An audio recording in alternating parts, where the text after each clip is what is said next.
Alright, let's see if this works. Good evening, ladies and gentlemen. Michael here for Tactica Imperialis. I'm early, I'm streaming at a slightly different time. I've got my own reasons. So, welcome to the stream. Hopefully people will start arriving and then it'll show up in the chat. Yep, there we go. We've got people here. Lovely. So yes, it's a very awkward time actually for the Brits, now that I think about it, because yeah, it's what time is it? It's 4:30. Most people are probably still at work. I really didn't consider this probably, but then again, I kind of want to have tonight freer. Excuse me. I kind of want to have tonight a little freer so as I can catch up with family and get stuff sorted. So I'm going to do it this way. Bonjour, ça va? Oi, I've just had a lecture. Yeah, 4:20 UK time, or 4:21 according to my clock, but close enough. So yes, welcome everybody. Nothing much special to talk about today, and it is technically an AOS stream. The problem is, if you look at Saturday's stream, God, where is this cough come from? It was supposed to be an AOS stream because I wanted to talk about the General's Handbook, and the chat completely derailed that. That was completely derailed after about half an hour, so you can call it an AOS stream if you wish, but it kind of isn't. Oui, ça va pour moi. J'ai eu 4 heures de travail, de séances de cours magistral à l'université, commençant à 8 heures, et donc je suis un peu fatigué, mais j'ai fini mes classes pour aujourd'hui, et je vais créer des notes pour un contrôle continu, un petit examen à lundi, et ouais, c'est ça pour le soir. How's the AOS going? Good. I've got one thing that I'm not going to spoil because that's going to be a surprise for the hobby series. There's one thing you guys in the stream are actually not going to see first. But I've only got one Vanguard Hunter left to do. So yes, very last Vanguard Hunter to do. And then that unit is done and I need to start thinking about where we're going after that. Because the General's Handbook has changed a couple of things. Notably the cost of my bloody battalions. Yeah, that's changed a lot. So need to do a slight bit of rejigging in order to get everything to fit in the way I want it to do. Yeah.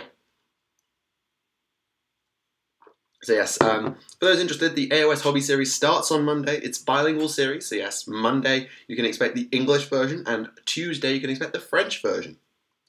Hopefully it's going to be, what do you call it? It's going to be a bi-weekly series because I don't think I've quite got time to paint enough models to get it out every week. So I'm doing it every 2 weeks, and hopefully there'll be a General's Handbook or AOS related video next Monday as well. Hoping, I know what I've got a plan to do with that, but I need a couple of things to fall into place first. Work's bringing down my Vanguard Raptors, I'm still stuck on the Prime. Yeah, I feel you, man. I took advantage of the slow start to get a load of models done, and now it's going to start bogging me down. How are the Wanderers? They're Wood Elves, aren't they? Did they get anything particularly special? So what changed for the Dibbly-Dees? Skaven, Slice the Darkness, Slash, Brayherd, Go. Wanderers. Okay, the Wanderers have gained, that's just an order ability. The start your movement phase, all Wanderer units from your army within 6 inches or less of the board edge can leave to find a hidden path instead of moving. Announce that the unit's going to do it, take it off the board. You can then replace it no matter where on the board edge from which they left with all its models entirely within 6 inches or less of the edge of the battlefield and more than 9 inches from the enemy. So it looks like you're basically just going to teleport up the board, which is pretty nice. And it looks like they can run and shoot, which is nice. Yeah, a decent set of abilities. The one thing that's going to struggle for them is they're going to lack a middle line because they've lost Dryads. Sylvaneth are a separate thing, they're now an ally, so you've kind of lost that. And on top of that, if your entire army's like main gimmick is all about outflanking, you might have some fun trying to hold the middle of the board. Having said that, the Spellweaver is now 80 points. Eternal Guard have gained Battle Line if. Sisters of the Watch, which are they the cavalry? No, they can't be the cavalry. No, Sisters of the Thorn, I think, are the cavalry. Sisters of the Watch might actually be the Sisters of Avalon, actually. They've gained Battle Line if the General is a Way Watcher, as have Wildwood Raiders, and they've gained some bonuses for large units. The Waystone Pathfinders, like everything, has had a massive cost increase. Yeah, I mean, I don't know quite how they were in the past, But yeah, they look like they're going to be all right. According to such and such, GW wants to encourage more female players. Any thoughts on how they plan on going about that? Part of it's perception. I think there is still an element of the hobby that is perception, that it's kind of a thing you do with the lads in the basement of your house. Like the Nerd Society gets together in the basement to play Warhammer. It's kind of there is a perception around it, and that's not going to go anywhere. It helps that we've got some big female personalities in the community. I think that's got to help. So like Alexis, Fiora, Snipe and Whip, well, Snipe particularly, Miranda, Wargamer Girl. There's a few people in the community which helps. In terms of actually actively encouraging it, I don't know how much they can do, because all the stuff they can put out on Facebook, on Warhammer Community, it's out there. But if people don't want to look at it, then people won't look at it. And, I mean, the models already look gorgeous. The lore is the lore. You can't really touch that. The way the lore is the way the lore is. So, I don't know. And honestly, I'm not qualified to talk about it because I'm very... Well, I'm not going to say I'm narrow-minded, but I don't have the same panoramic worldview of some people, I'll say that. Thoughts on Quentin Tarantino, a 40k movie? If he does, fine. I don't know. I mean, Quentin Tarantino's got a reputation for being alright, I suppose, so he's probably fine for it.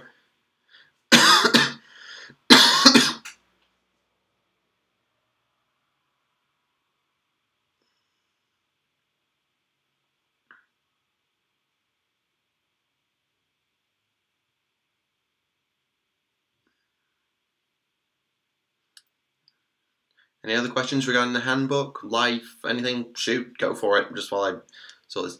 Thoughts on the D66 free city generator reveal for Firestorm? That's fun. I don't know how many people will do it, but that's fun, and it really half encourages handcrafting, and it gives people the ability to create their own lore, because GW did that in the community article, so it can't be a bad thing. It cannot be a bad thing. Need a Brand of Brothers style Tanith series. The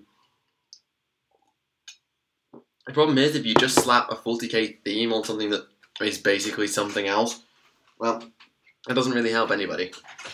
Anywho, I should probably do a little bit of painting, because painting is in the title of the stream. Sorry I'm late, missing things. No, we've only been going for about 8 minutes, so a little bit of conversation, mostly AOS related, so yeah, not too much. I wouldn't say it's the end of the world if you're only 8 minutes late. Besides, this, as has become tradition, my streams are now pretty much always unannounced, so and not even that time consistent, so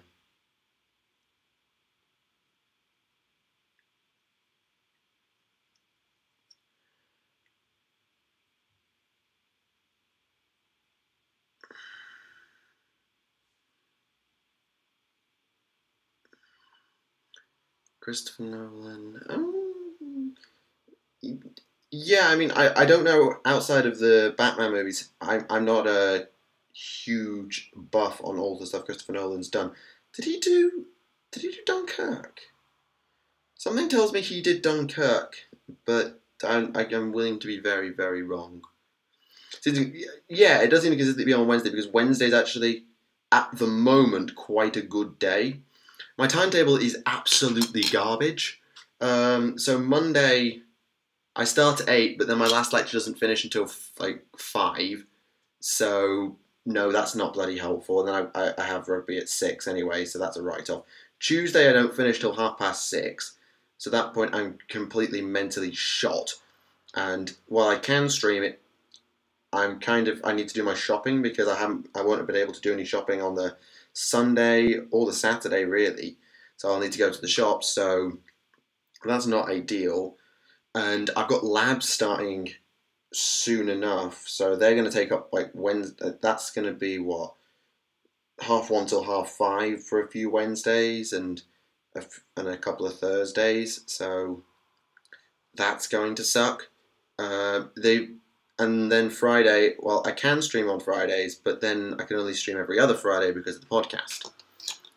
You did do Dunkirk, I thought so. You're not that late, you're only 10 minutes behind usual, trust me. When you stream for 2 hours, 10 minutes in the grand scheme of things, it's not too bad. Interstellar, Inception. Oh, right, yeah, of course. Of course. Sometimes you forget some of the people involved in these, like, massive movies. You do sort of, well, I do, because I'm incompetent.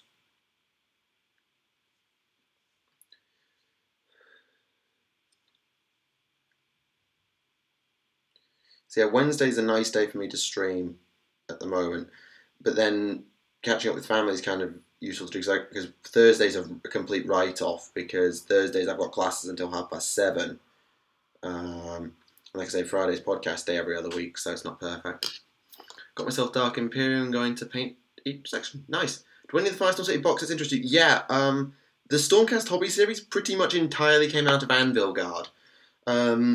I've explained it a little bit in the hobby series that's coming out that starts on Monday, but the plan originally was I was going to make a Scourge Privateer army. I was going to make Anvil Guard, like the chunky, like big thing for the Scourge Privateers, and I was just going to fill it out with a few bits of Stormcast because it came with like some Judicators and a Knight Vexilor. But then I realised that I don't particularly like Scourge Privateers as much as I thought. Because I played them and they didn't really do anything for me. It wasn't my... Basically, I was playing Bloodbound and I got double turned and was like insta-tabled. But it was not a fun experience and kind of put me off playing them because the problem is... Well, the problem I found with the old school armies, the ones that lack command abilities and that lack a chunk of that lack like allegiance abilities and a lot of formations and that lack relics and so the stuff that's basically old school. It just can't stand up to the new stuff, either because its war scrolls are just like tied over war scrolls and they're just not like at full stack or something. They just don't feel at all powerful ever. They never hit hard enough. Scourge Privateers just didn't hit at all hard. I mean, yeah, alright, I was facing down Juggernauts, but I was barely making a cocking dent, so it didn't really suit me. Anyway, so having decided on that, and that Anvil Guard wasn't going to fly, plus with transport in France, it was just never going to work because Corsairs would just snap. So here we are painting Stormcast. Bent it, excellent. Well, this is the perfect backdrop for writing a history essay. Cool. Can't I outside my Marines? Ah, unlucky. I'm surprised. I thought Marines had been pretty easy to get... No, not a better word. Easy to get rid of. Oh, God, Rowan's here. Yeah, you should... Some of you will know Rowan if you managed to sit through that 8th edition review that probably wasn't very good because of sound quality and stuff of trying to host a Discord server and having recording equipment. So, yes, some of you will know Rowan. He is our other resident Tau player who also plays Military Tempestus and thus enjoys screwing people because he has no soul. Yeah, he's here, and he also is a fan of memes, and so I dislike him intrinsically for his fandom of memes. Do you watch History Buffs? I don't. I mean, I would quite like to know more about History, but I'm kind of bloody busy. Sorry. 40k Water Tank Splits co-op got a teaser trailer some days back, confirmed playable Predator and Vindicator and Mac-inspired map. Oh, nice. Yeah, well, that makes sense. They said it was going to be McCragg's Honour, so, or like something McCragg related, so we knew it was going to be McCraggian and Ultramarini. Predator and Vindicator kind of makes sense because the Land Raider, the Predator's an actual proper, like if you compare it to a proper battle tank, it looks more like a battle tank. The Vindicator's a siege tank, so that's an interesting pick. But yeah, I'm not surprised to see the Predator. A part of me is surprised not to see the Land Raider, but then again, the Land Raider is kind of I don't know how it compares to the like modern super tanks, but it's kind of in a class of its own in the 40k universe, so I kind of respect why the Land Raider isn't there.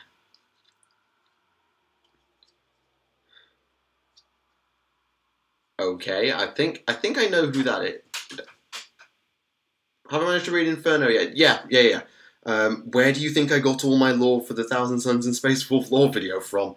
Where else was I going to get it from but Inferno? Because all of it was like new. So yeah, I have definitely read Inferno. I'm assuming we're talking about the Horus Heresy Inferno here.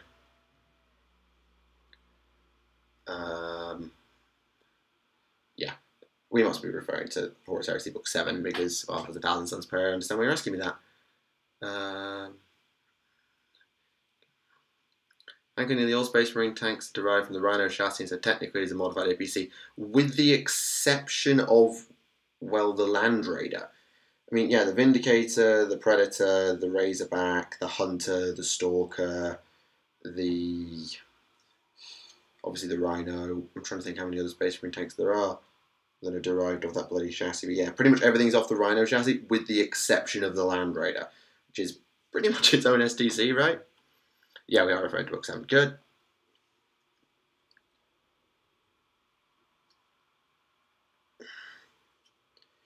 There's a part of me that kind of wishes I'd held that I hadn't been so convinced by chat to take on the Legion series when I did, because I hadn't really got into reading the Heresy books when I started. So if I ever went back and did them again, which by the way I'm not doing for a very damn long time, if ever, it would have been a huge benefit to have the Heresy books in hand, because when I actually realised they existed, because it was the Salamanders episode, I was trying to find named Salamanders and trying to find more information on like Cassian Dracos and stuff, and I ended up reading through like the Salamanders Legionary lore section. I was like, oh my god, the amount of stuff in here is amazing. And then I realised, oh god, if I'd had this for all the legions, I'd have been in absolute clover. Then I realised that some legions didn't have it, cough cough, Blood Angels, and thought, well, that would have just made it even more sticky-outy that I didn't have enough information on those legions. But at the same time, I can't help but feel like the Night Lords definitely were done a disservice. Who else? The Word Bearers were all rightly done a decent service, but they certainly could have been better. Yeah, I kind of feel like some of the legions I definitely could have done them better with the power of hindsight, and having book 3 for the Alpha Legion was just absolutely vital. I hadn't had book 3, I would have not been able to do the Alpha Legion. Nor would I really have been able to do the Thousand Suns half as good a job if I hadn't had book 7. So yeah, the Heresy books are incredible. That's all.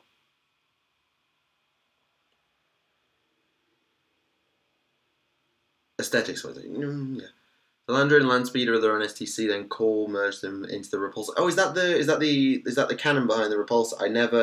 I haven't had a chance to read like any of the new Space Marine lore, like regarding the Primaris and the Repulsor and all of that stuff. That's interesting. I mean, to be fair, it kind of looks like it. It kind of looks like a fusion of like a flying Land Raider, so I kind of get that. It's a fusion of the two STCs, but still, good to have it confirmed.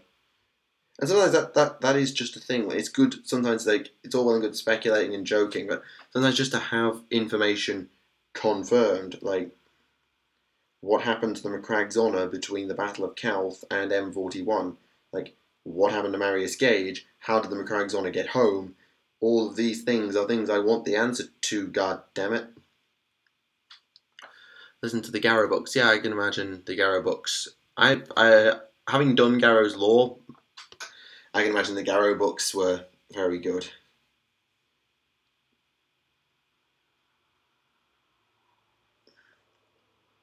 Interesting. I don't think the Knights Errant have rules. I think you just have to field them like as black shirts, because I know Garrow's got a model, and I know Tylos Rubio's got a model, but I'm 90% they don't have rules. 90% anyway.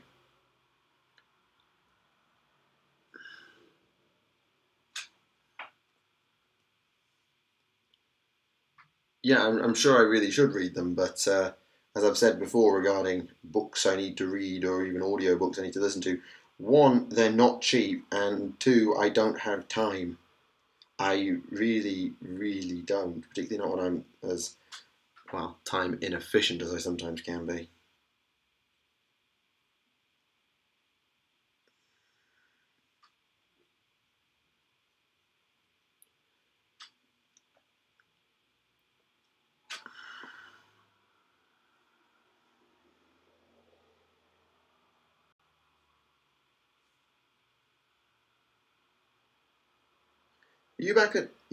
You're at home, aren't you, Ben? You must be if you're talking about the pub. You must be at home. I know you and Ron both do share a uni, but you must be at home if you're talking about pub and you've got everything going on. Yeah, good to have the chat on the screen. Yeah, I'm definitely a fan of this whole chat on screen thing because it makes it really easy for me to just look up, read the chat, and it means that people at home can see what's going on in the chat. And of course, the people in post, it's all good. It's all good.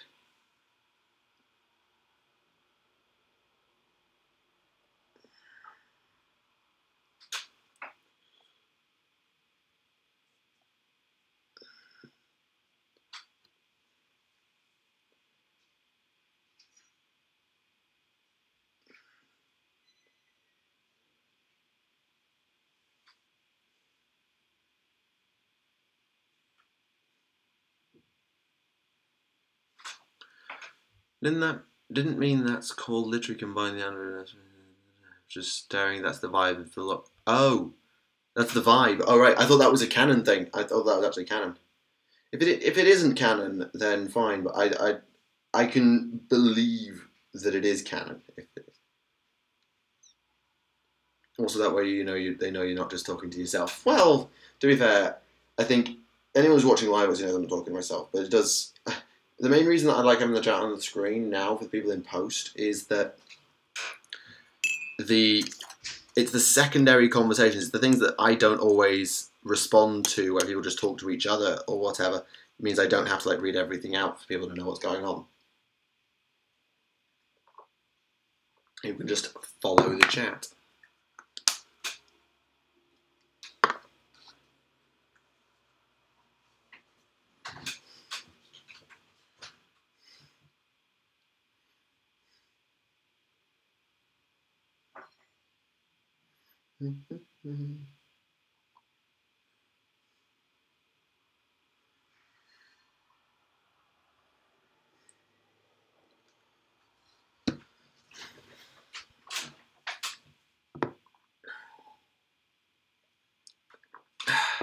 Right. I have an email. It's from Mini Wargaming. Why are the rest of it? Okay, good. Good. We've got 17 people here. It's not bad considering we're at an awkward time. Because if you're in England, you probably haven't finished work. What did you miss? This and that. Just some discussions about some stuff. Bit of painting. And yeah, a little bit of AOS. So yeah, a nice little mix. Not too much, mind you. So I do need to have a think about what unit I'm going to get next now that I'm finishing these Vanguard Hunters off. I do need to think about it. Because I'm basically not buying any more Vanguard Chamber right now. Because I've kind of finished the Hunters and I don't need any more because of Blight War. The main reason for that is because Blight War comes with 15 Vanguard Hunters, 9 Vanguard Paladins, 9 Vanguard Raptors, 9 Aether Wings, and the Black Talon. When you get it 3 times, and that's basically what I'm going to do, and that basically gives you an entire Vanguard Chamber. The Eagle Boys. You mean Prosecutors? I'm not buying Prosecutors yet. I might not buy Prosecutors at all, or the Knight Venator, or the Knight Azeros, for the simple reason of they are going to break.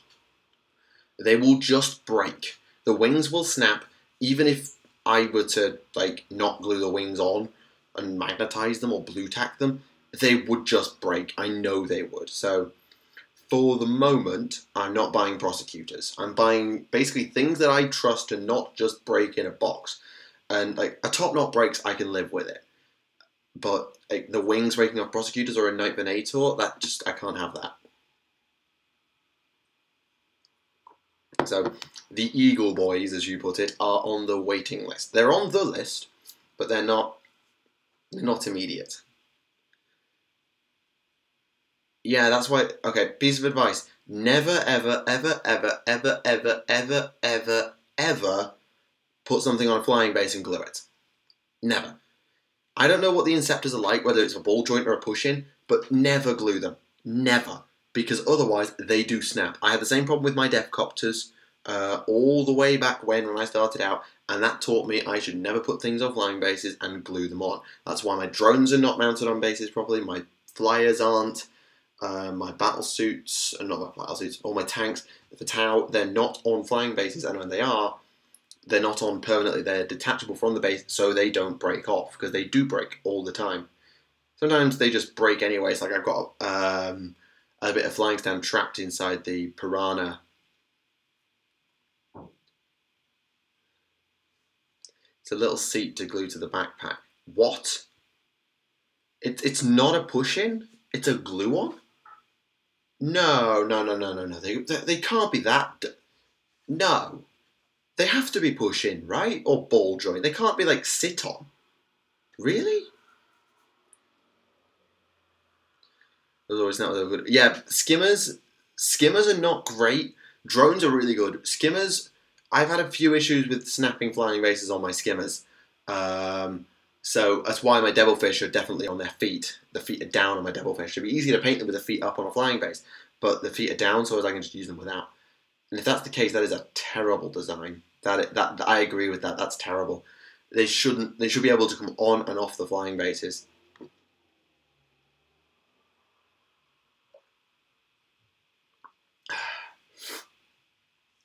How am I finding France? France is fine.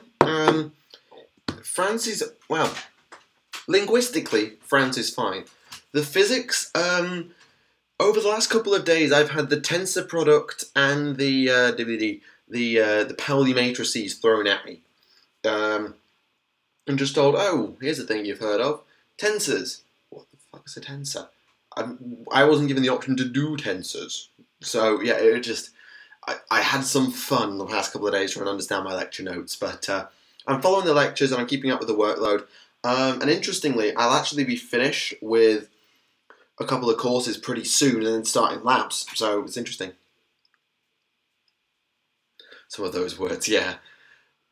Yeah, we weren't given the option to do tensors, which drives me nuts. Question here, fluff-wise, the AOS is getting more rounded now, or is a little space to go a little crazy with it?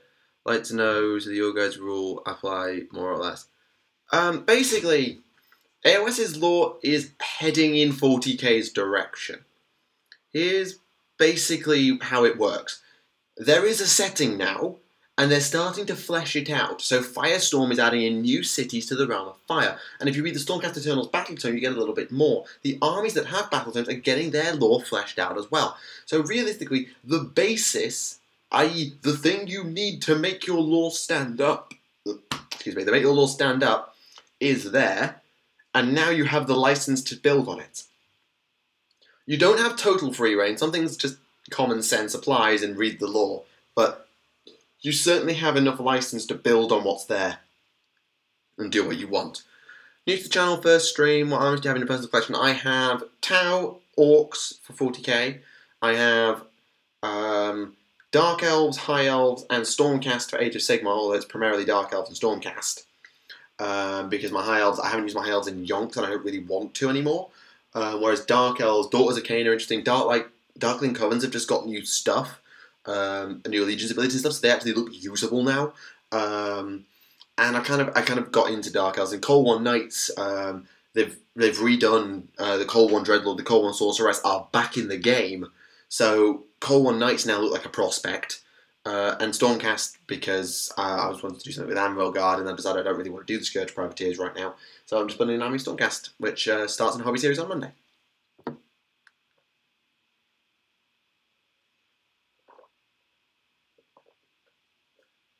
I used to have, if you're curious, I had an Imperial Guard army, but I sold that. Not a very big one, but I did sell it. I had a very small amount of Rohan for Lord of the Rings as well, but I got rid of that pretty quickly. I barely ever used it. I had like a few Marines from Black Reach, but they were never an army per se. I think that's everything actually. Blackheart Corsairs, yeah. I wish Blackheart Corsairs had more going for them, but the problem that the Blackheart Corsairs have got is that they're incredibly flimsy, particularly in melee, but they don't have the range to really do anything because they've got such short range on their handbows. And in melee, sure, they'll hit all right, but they're not really glass cannons. They're sort of glass, what do you call it? Sort of a glass pokey stick. They'll hurt, but they're not hitting hard enough. No way against armies like Stormcast and Bloodbound and Nurgle. They're just not going to hit hard enough.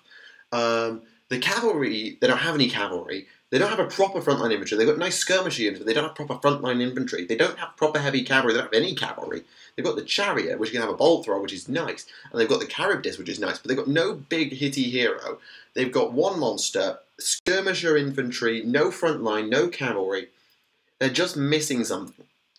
Like, in combination with the Darkling Covens and the Drakespawn Knights, you've got everything. Because you've got really solid frontline infantry in the form of your Bleak Swords, Dread Spears, and Dark Shots, who now combo together really nicely with the new Allegiance ability.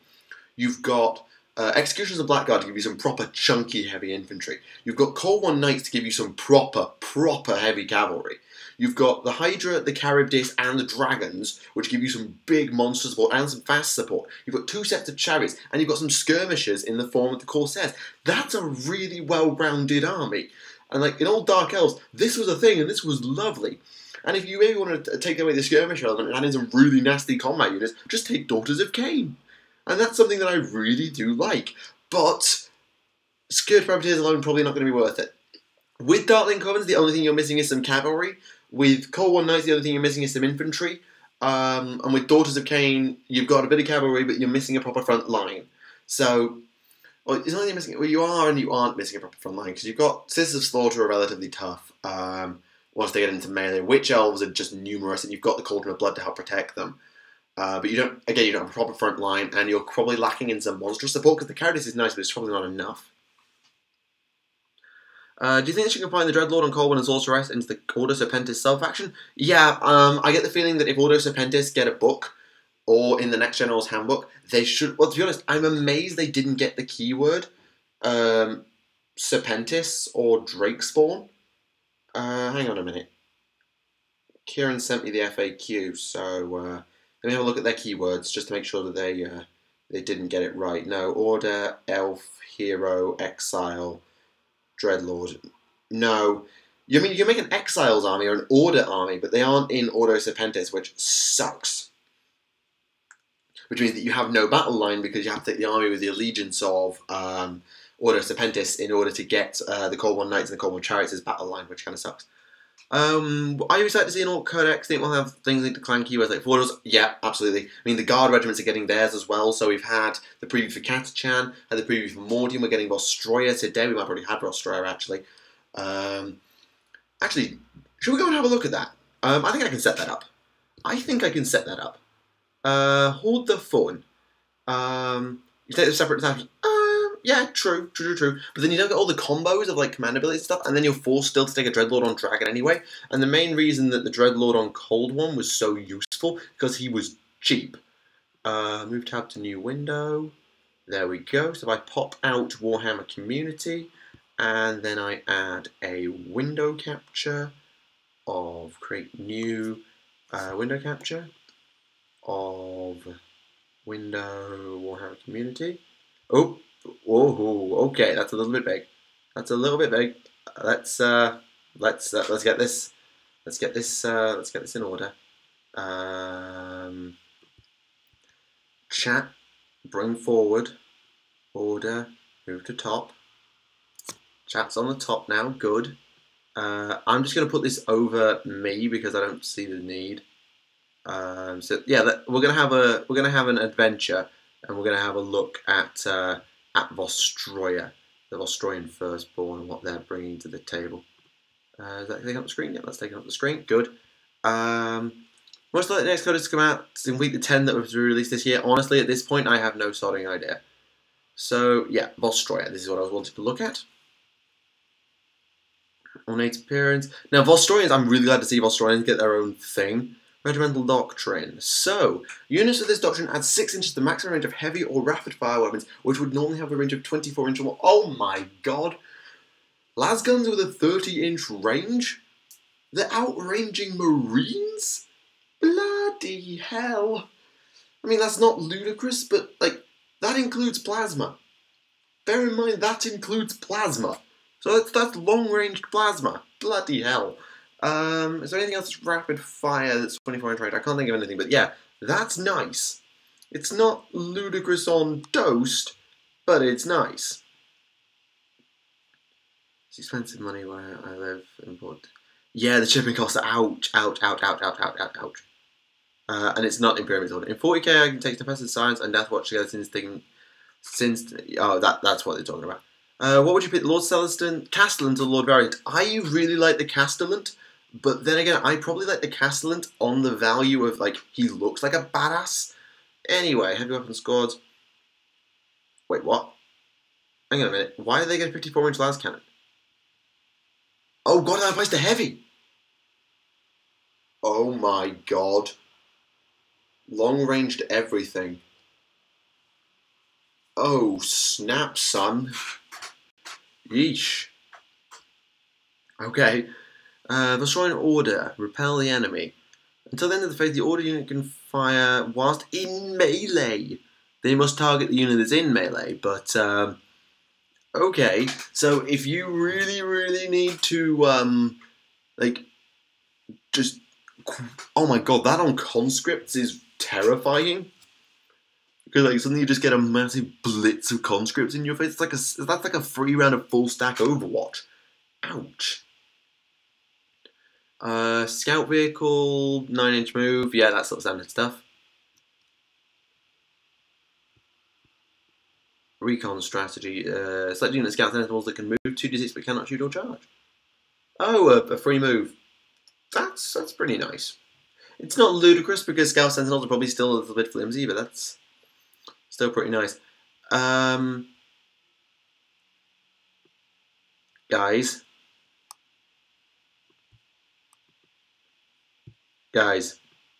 Oh, hang on. Chat, just out the way for a second. Are you seeing what I'm seeing? Valhallans, the highly anticipated changes to conscript, and the return of a classic and much-loved rule. Why do I get the feeling we're getting Send in the next wave back? Wow.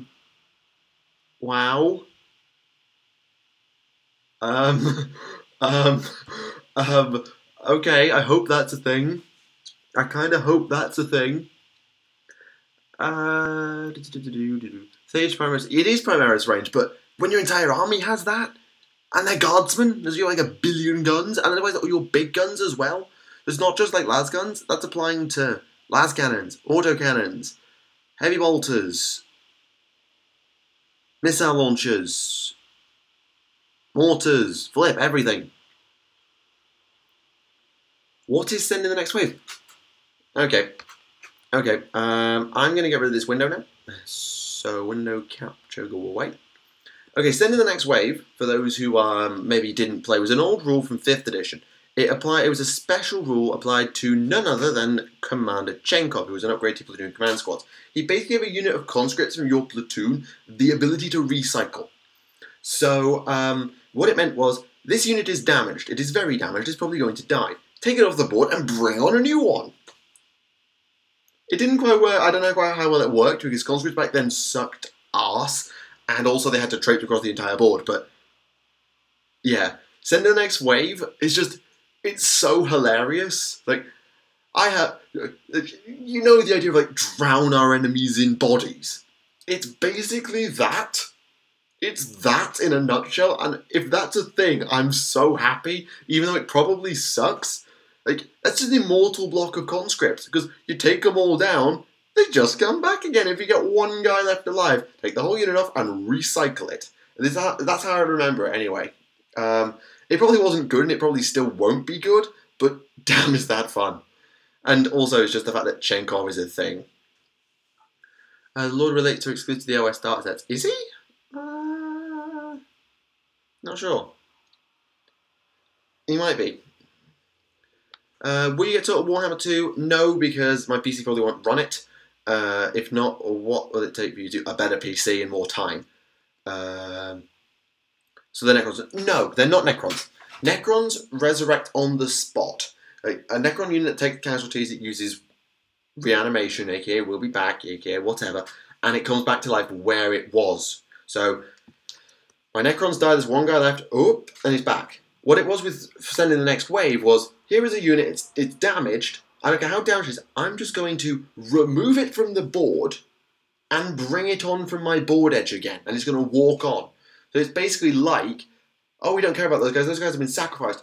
Give me more men, I need more men. I have more men than you have bullets, I'm going to drown you in bodies. And that's basically how Send in the Next Wave operated. Definitely need GWTs, fair enough. It wasn't quite the Commodore executing the survivors, but they were destroyed in game because otherwise it would just be like infinite conscripts. And honestly, it says there's much anticipated changes to conscripts coming, so I think conscripts are going to get a nerf. I actually do believe conscripts are going to get a nerf in this codex, just because at the minute I believe conscript spam is like it's not quite the cheese of the week, but it's not unpowerful. As War of Attrition will sound a little OP. Well, you have to consider as well that your unit has to walk up the board. That's not exactly a quick thing to do. On top of that, if it makes it take it out of your reserve points, so back in the day it was just recycle, but nowadays it might be that you have to pay points to do it, like set back, like I have 500 points in reserve that is going to be used for recycling units. I don't know how they're going to do it. Whether they're going to treat it like summoning or not. Between Sending the Next Wave and the Poxwalkers Walking Dead stuff, the board swore with hordes of things that come out. Well, yeah, and 40k at the minute, it feels like hordes of stuff is actually kind of the way to go, which sucks for elite armies.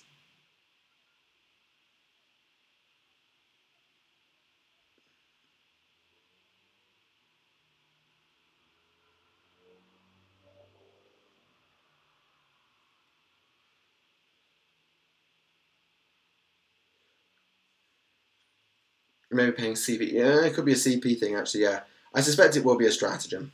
I highly suspect it will be a stratagem.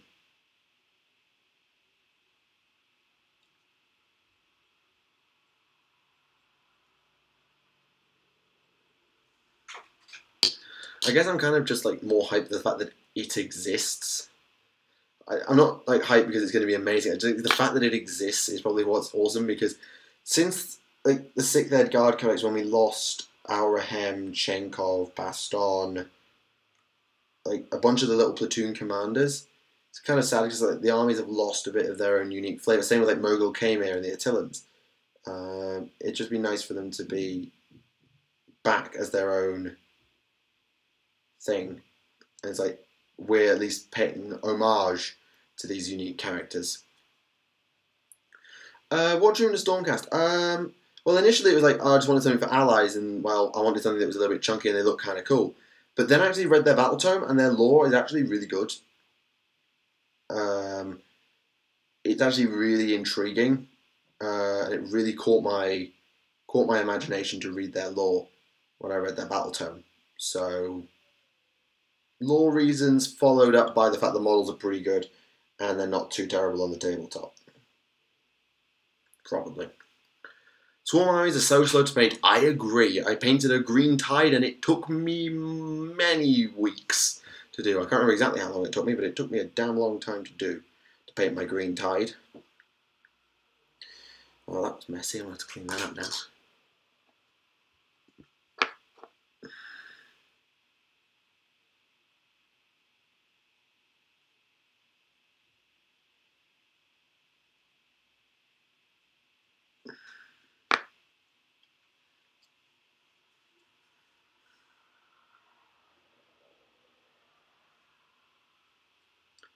I like the models, but I still don't feel the lore. That's fair. If you've read the lore and you're not that keen on it, that's fine. It's just I was quite intrigued by it, because the one gripe, and I made a video that pretty much bemoaned this, was I didn't feel like AOS's lore was there, and it still didn't feel like it was there. But the lore is there. It's just it's not as clearly signposted, perhaps, and it's not as well laid out because I don't know. Maybe it's just the way that the game was talked about in its early days. the lore felt like it took a back seat in order to get the models out, and then I don't know, it just something felt off lore wise. But now the lore's actually coming in the battle tomes, and it is actually really good. It's still GW quality lore, good GW quality lore. Don't look forward to it. My town as it's mostly fire warriors. Fire warriors are easy.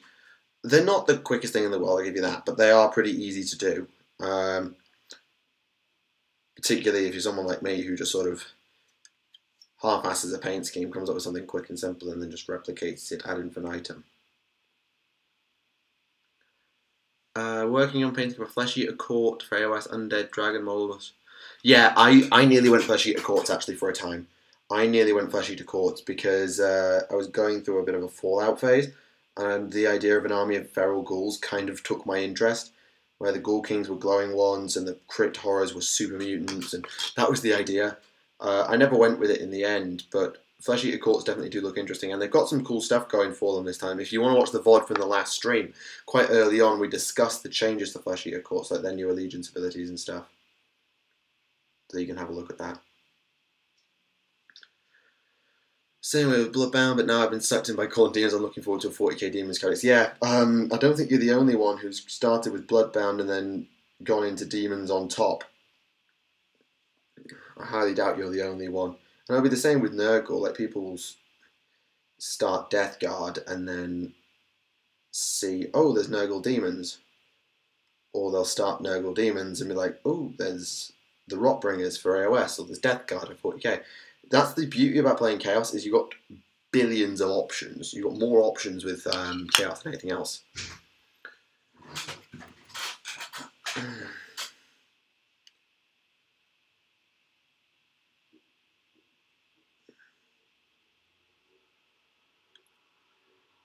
I was personally drawn to Stormcast, but I like the Armoured Warrior look, and the Free Guild don't appeal to me. Now I just want Free Guild to bash with Imperial Guard. I admit, I was never a huge fan of the Free Peoples, the Empire, but saying that, there is an argument in my head right now going on as to whether when I finish this Stormcast army, I'm actually going to invest in them a little bit, because they've got their detachments back. So I should probably explain what that means, actually. Hang on. Let me clean this up. There we go. So for those who don't know, Old Fantasy Empire had this thing called detachments, which was basically kind of like what would become supporting fire, only it was much cooler and thematic and cool. And not as universally reviled for no good reason. Cough, cough. And it was basically a thing where you could assign your infantry support units, in effect. Like little units, like a block of swordsmen could be supported by some spearmen and some handgunners, for example. And when that swordsman unit was attacked, the detachments could either like stand and shoot and like overwatch with them, or they could be a flank charge from the spearmen, and it was a really cool system. And they brought it back for the Free Peoples, and that's so cool. So they've actually got like a reason to build a proper battle line of proper infantry with like great swords as your big hitters, and then spearmen, swordsmen, crossbowmen, handgunners. I'm just so glad to see that that's a thing. Again, I don't know how powerful it is, but that's their new allegiance ability, and it's hilariously good fun as a result. But if I was going to go Free Guild, I'd probably want them like to ally in with my Vanguard Chamber. And so with the idea of Beasts of the Wild, I'd probably look into Demigryph Knights, supported by a Free Guild General on Griffin. And then like the Vanguard Paladors and the Griff Chargers, like I treat them, they're probably not, but they look like they could be, especially with the names and the beaks and stuff, like they might be somehow related to Griffins. And so being like a cousin to the Demigryphs is sort of like some sort of bond between the two. And after the Vanguard Chamber saved the Free Guild now ride with them as best they can. Answer the call to war and all that stuff. Anyway, where were we? Started Death Guard and plan on staying with just Marines and Nerdiums. That's fair. It's like some people will be looking at it as like, oh, but there's more Nurgle stuff and stuff. So it's kind of like you have the option. And that's the beauty of Chaos. There you have options. Options by the number. Choices by the score. Don't start. Anywho, got interested in Deathwatch and got to start collecting Tempested Signs as a gift. Cool. Although, yeah, Deathwatch don't quite mesh with Signs. Although, under the banner of the Imperial Age of the Inquisition, yep, you can make that work. Yeah.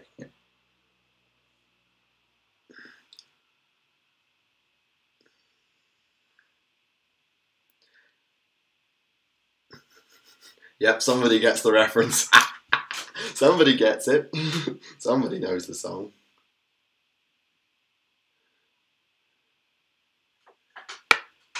Heartaches by the number, troubles by the score. The version I know is it's Guy Mitchell. It's the version I know from Fallout New Vegas, because like half of my knowledge of music from that era comes from bloody Fallout New Vegas. Because Fallout New Vegas is the best. Yeah, Radio New Vegas, exactly. I have to admit, when I'm talking about AOS, you may have noticed a little bit of a theme when I was talking about like Dark Elves and the Free Peoples. I kind of have this, and it's funny people mention Total War Warhammer. I kind of have this Total War-ish approach to how I want my armies to look. So I want to have a chunk of infantry. I want to have some light cavalry that is highly maneuverable. I want archer or equivalent support. I want to have some heavy cavalry. Just then apply that to the Sigmar setting, you end up with monsters and chariots and stuff too. I want to have a well-rounded army, and that's why like Darkling Coven supported by Drakespawn Knights, because you get the Dark Shards give you your range support, and you get some magic out of your sorceresses. With the Dreadlord and the War Hydra, you have some big chunky monsters. The Cold Ones are the heaviest cavalry the elves can muster, bar none. You've got the Cold One chariots. You've got some really good heavy infantry in Executioners and Blackguard, because I can tell you Executioners are monstrously good when you work them right, although they won't be as good without the abilities of like Daughters of Cain to stack with them. They might not be as good, but the power that Executioners put out, anyone who remembers an Elfin Adventure, my old Age of Sigmar hobby project, knows how much I sang the praises of my Executioners. And then the Blackguard are a really chunky anvil infantry with their halberds, and I kind of like this idea of a big, chunky army with heavy infantry, light infantry, range support, heavy cavalry, and then you want to add in like Dark Riders, you have some really light skirmisher cavalry with like high-powered crossbows, and then you maybe have the Daughters of Cain as a rapid response combat unit because they hit really damn hard, or maybe you want the Scourge Privateers because that gives you some flexible skirmishes, and the options! You see now what Sigmar does so well, is it allows you to play the fantasy the old way, but you don't have to. Stream drinking every time Fallout New Vegas is mentioned, take a shot. No, I don't talk about New Vegas that much. It probably comes up maybe like once or twice in a stream, tops. But yeah. 40k wise, I started with Space Marines because they were apparently easy to learn the rules. Yes. Now I'm starting a new town army and ideas for a long-term project for the Imperial Guard. Cool.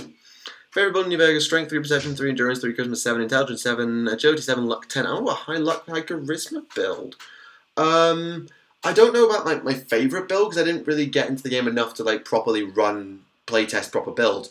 But there's something that to be said for well, obviously the high intelligence build because I personally like having science and lots of skill points. So high intelligence build makes sense. I've seen the high luck build, and the high luck build looks hilariously good fun. At the same time, I don't know how I'd do it. I don't know. I honestly don't know. Gunslinger with the unique revolt with Lucky. Yeah, of course with Lucky. With Lucky and probably the Gobi campaign rifle, if you wanted to.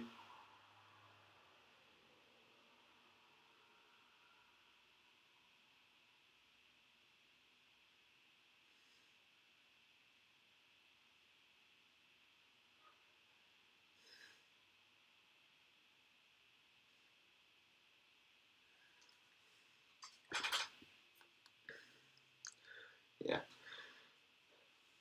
Sorry. I just get carried away. I think you probably know. It's just like when you ever play League?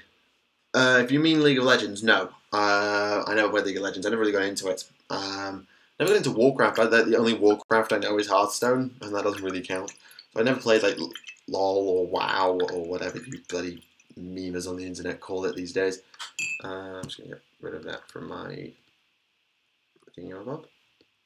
Yep, that can go.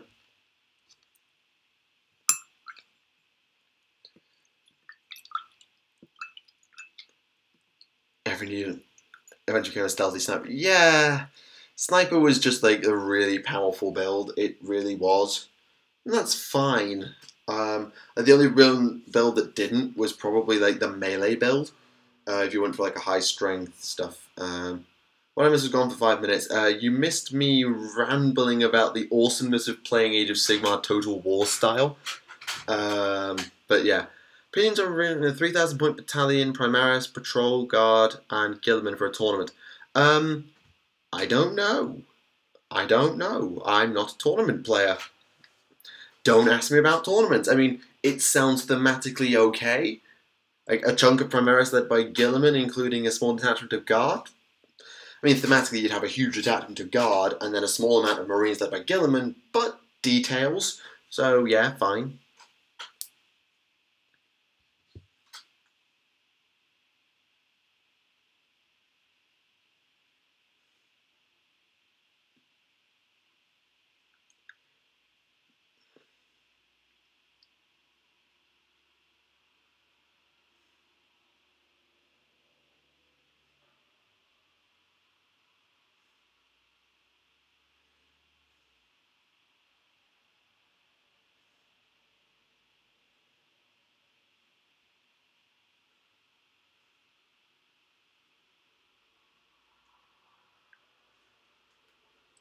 Do you plan on repainting some of your green horde to take advantage of clan traits when they come out? No. Basically, my army is my army, and it's Evil Sons. It will always be Evil Sons, because I have a thing for Wazdaka Gutsmack, and red ones go faster, and of the clans, the Evil Sons have always appealed to me most. So, my army will still be red. Also, have you tried repainting nearly 5,000 points of orcs? It just isn't going to fly. It just isn't. So, no, I'm not going to repaint my orcs. I'm quite happy to stick with whatever Evil Sons get, so be it. Whether it's like reroll runs on top of reroll all charges or whatever it happens to be, I'm quite happy to keep my orcs the way they are. Although I'll be interested to see like how many we get. I think we'll get the 6 great clans and then freebooters, I suspect, although Guard got 8. The Chaos Marines got... When did they get? Did they get 8? Yeah, the 7 Traitor Legions... Or the 9 Traitor Legions minus Death Guard minus Thousand Sons plus Renegade, so they got 8. So if we got 8, who's the 8th? So the big 6, freebooters and ferals? No. I don't know. I don't know if we'll get an 8th. Why did they make it so Bellicor can't buff himself in the psychic phase? Because Invisible Bellicor was a pain in my arse. I hated Invisible Bellicor.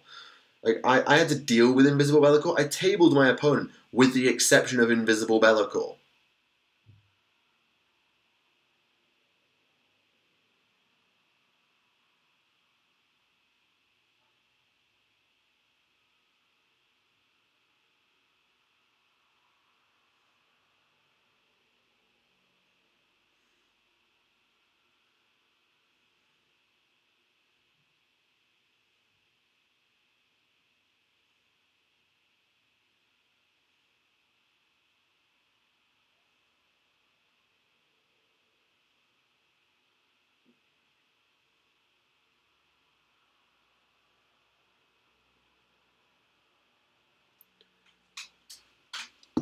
Thank you for playing on Twitch about the series. No worries. No worries at all.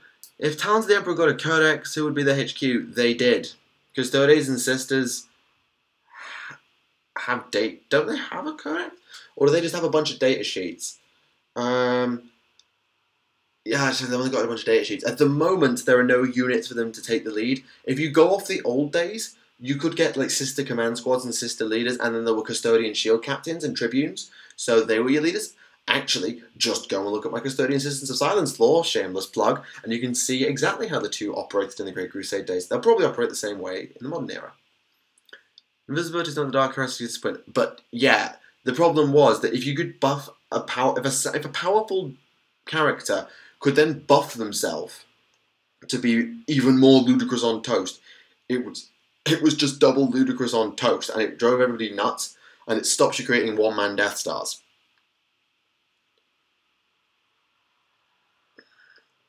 Two data sheets, and currently they're rolled together into Imperium 2. True. Why is Bellicor even in 40k back in fantasy being a demon prince of Chaos Undivided for something unique to him, and now Lorgar and Power are also undivided demon princes? Yes, this is true. He's not the only undivided demon prince. There have been bucket loads of undivided demon princes at this point. But the main thing is he is the first demon prince of Chaos Undivided. You have to remember that 40k to fantasy is a completely different scale. Fantasy is a single world. There being a single demon prince of Chaos Undivided because they're raised from normal origins. It makes sense that all the champions would dedicate themselves to the various dark gods, one over another, and would become champions of that god. Bellicor being a champion of Undivided, being the only one on that world, makes a measure of sense. Across a galaxy, you cannot have an entire galaxy where only one person is a Chaos Prince of Undivided, is a Prince of Chaos Undivided. It just ain't going to happen. Because if you take the argument of Bellicor and scale it up to every world in the galaxy, then every world in the galaxy has a Bellicor, thus you need something to make Bellicor unique. Thus they make him the first Demon Prince of Chaos Undivided, and probably the most powerful Demon Prince of all. That is how they made Bellicor unique. I know what I'm going to say because I'm dumb, but I feel like some of the chaos options play-wise, I like to be more chaotic in the sense that you and your opponent are not in control of things. You just want more RNG. RNG, for the sake, randomness for the sake of randomness. Having played Orcs, randomness is good to a degree, but an entire complete randomness is not ever viable. You need a level of consistency. I mean, Chaos do have still a level of randomness. I believe Possessed still have a level of randomness. You've got the Eye of the Gods table, which I believe is the Chaos Boon table, I should say, which is random. You still have an element of randomness with Chaos, but the fact you let get pick your second powers and pick your warlord traits, that's a thing. So I agree where you're coming from. Maybe a bit more RNG would be nice, but not so much. All I've painted of is an Orc army as a Bad Moon squad for Shadow War. Fair enough. So you're playing rugby? I play primarily second row. I primarily play second row. I've been training at second row, so I'll go with second row. Any AOS bat reps coming up soon? Yes. I'm hoping that as part of the Sigma Hobby Project, I actually got asked by the guy at GW when I was coming into play. I'm going to be doing battle reports with my AOS army. They will be bilingual battle reports, so they'll be in French and in English, so you have to bear that in mind. But I'll be releasing separate ones for French and for English as part of my Age of Sigma Hobby Project, so you can look forward to that. Alexis is here. Oh, Alexis is here. Awesome. Did he get shot to death by the damned? Who? Got kicked out of D&D campaign for content saying I give up my movement based on roll 3d6 and attempt to summon Bellicor. Yeah, saying it once is fine. Saying it 12 times is just stupid. RNG is fun in Orcs, but Chaos is annoying. You see a fully kitted out Chaos Lord, now he's a spawn. That's what the point is. RNG for the sake of RNG is too much. You need to have a level of consistency. And if you want one army to be completely random, it should be Orcs, because Orcs is Orcs. Chaos having a level of consistency, and then a few elements of randomness on top, that's nice. Bellicor was banished by the damned. He was defeated, yes, on the Phalanx in the 13th Black Crusade. What he's doing now, we're not so sure. You're going to play against Skaven. I don't know what my opponents are going to bring. I'm going to put it in the Facebook group, say who's around at this time. I've got this much. You must be willing to be recorded, for your army to be recorded, and you're willing to talk on a video for YouTube, and then we'll go for it. So I don't know what I'm going to play. It'll be fun. Play my god in a very company of heroes way, extreme amount of screaming, a whole lot of cursing, and the opponent occasionally leveling racial slurs.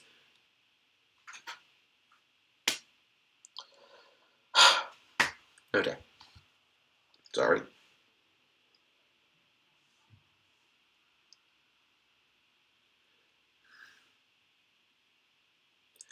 Careful or I'll put you in timeout for comments like that.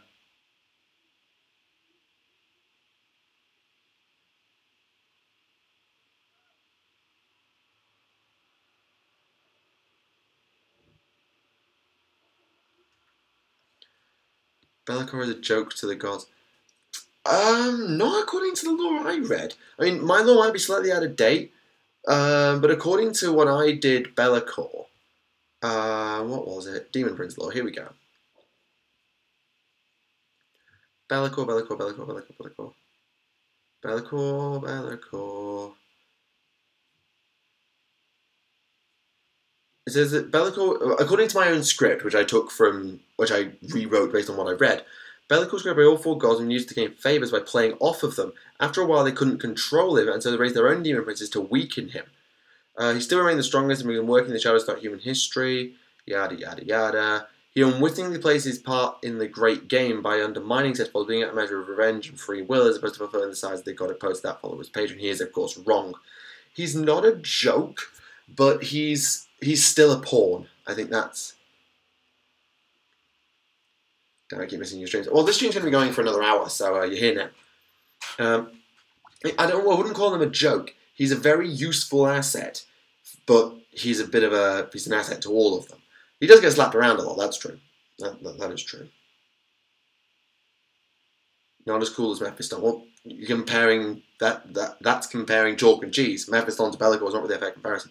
If you're playing against Skaven, make sure you take out Warp Lightning Canisters. That's Skaven Scryer. Skaven are all split up nowadays. The most likely Skaven army I'll be playing is Skaven Pestilence.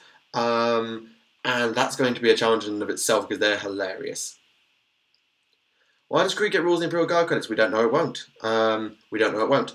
Because we've got Katachan, Mordian, Vostroya, and Valhalla confirmed. We're going to get Talon. We're going to get Armageddon, I can almost guarantee it.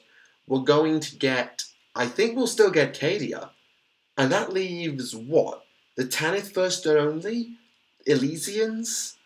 Or maybe Krieg? I can't guarantee we won't get Krieg rules.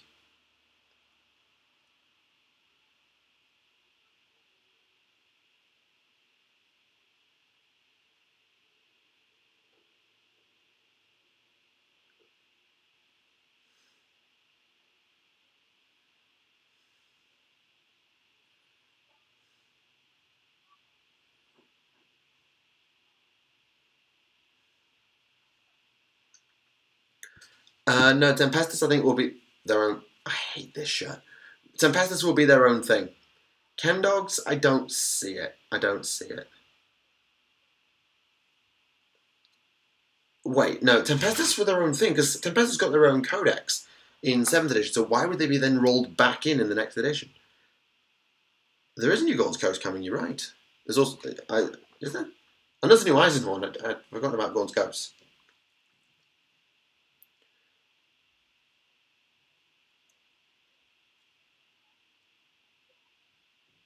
You should try playing other YouTubers. That is a challenge of logistics. That is pretty much just a challenge of I don't live where they do most of the time. Like, if you haven't noticed, at least with the people I know, so like the people I've played, I want to play against, Remlaze doesn't live anywhere near me. Commissar Warwick doesn't live anywhere near me. Moorhammer doesn't live anywhere near me. Like, I don't think Idic Bear doesn't live anywhere near me. All the people who they play, like the Ace Face or Striking Scorpion, don't live anywhere near me. And I don't know them as well as I know the lore community. So it's not as easy as that. Plus, like, the bigger guys, well, you've got mini wargaming, but that's just a no-go. Because logistics, yeah. It's not that I don't want to, other than the fact that I get my ass kicked on 2 channels instead of 1. It's just a question of logistics, basically. Did you look at the Warhammer community article? Oh, I must have missed it. I must have just missed it. Kendos was shown as a kit bash idea. Oh, okay. I still find it unlikely. If they're being presented as a kit bash, then I don't think they'll be presented as an army with their own rules, because they don't generally want canon rules for kit bashes quite the same. At least not anymore, because they don't have like official models. How's France? Yeah, France is good. It was asked like earlier in the stream, but it was quite a while ago. France is good. It's proving a challenge of like different material to what I've covered in the past, so there's not a continuity between what I've covered and what they've covered. But generally not so bad. Well, you live in America. Like I mentioned Winnie Wargaming because they're the largest channel in the community on that side of the community. But like you live in America. And the one time you're coming over to England, as far as I'm aware, I'm not even in England. So playing you is even more of a logistical nightmare than anyone else. Yeah, I play Scryer, other mad scientist. yeah, Scryer is one of those things. Like Scryer probably do appeal to a good group of people. But at the same time, Scryer, at least last time I checked, were completely broken. Like last I checked, Scryer basically was completely broken. I don't know what it's like now, but at one point, at least in the past, and maybe still today, Scryer were absolutely busted.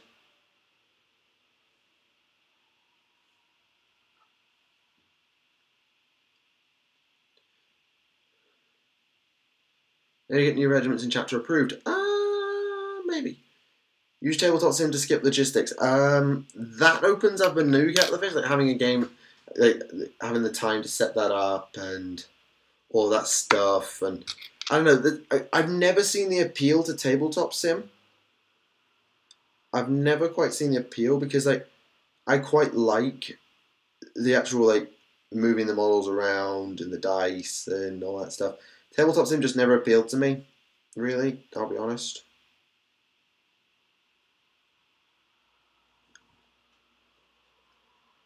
Alexis agrees with me. That's a first. Alexis agrees with me on something.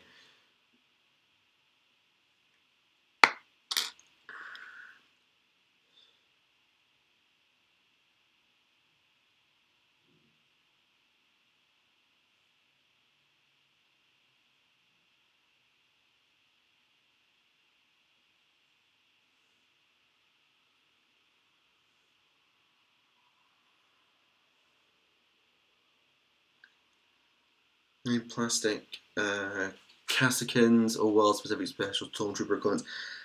Well, the Cassican were a Cadian thing, and Cadia is sort of kind of dead. I agree with you on a lot. True enough. True enough. Suppose I just have to go with what the internet memes believe, that we hate each other, that we don't agree on anything, we argue all the time, which we don't.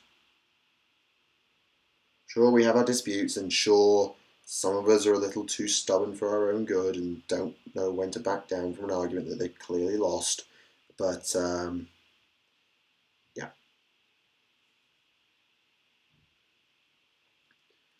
Praetorian Guard must return for the glory of the... I don't think so, somehow. Do you think there's any way older Astartes will kill Primaris reinforcements? Because I think that's ridiculous. Enough regular Marines can bring down Primaris Marines, and I haven't had a chance to watch it, but I believe Remlays did make a video on that sort of topic today. Not stubborn, I'm American. There's a difference.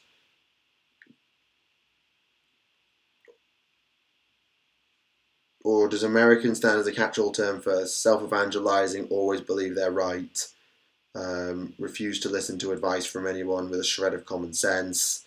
Is that how that goes? Yeah, striking me a little ridiculous at the high mounts mortal wound up. Exactly. Yeah, I've heard horrible things about Scryer. I've heard some nasty things. Like someone I was talking to at GW a couple of years ago, talking about the stuff he planned to do with Eshin, but like that was just a fun thematic way, and it suited Eshin to be played that way. Scryer's just, oh, here's an army, here's an assload of mortal wounds, suck it, scrub, and that didn't appeal to me. Like, I have no problem with mortal wounds. The idea of mortal wounds doesn't bother me. I mean, I'm so used to them at this point, why would it? But yeah. Don't start or I will ban you. That's your warning. Don't start, you'll get banned.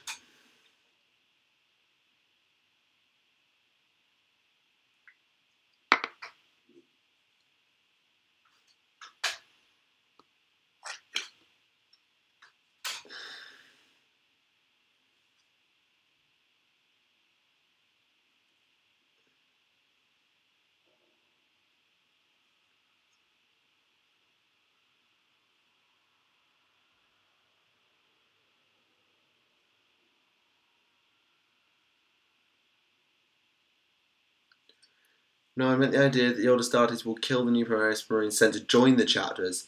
Oh, like the idea that the old Marines don't accept the Primaris and then thus just take them out. Well, again, I think Remlays' could cause a chapter to Civil War video was pretty much on that topic.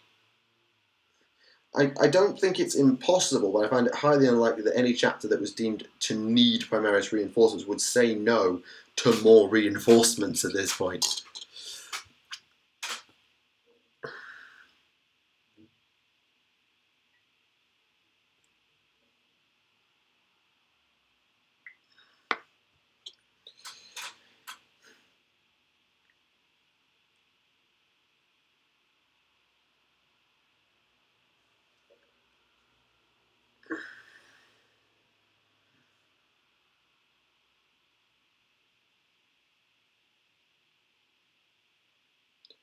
Now, just a bit.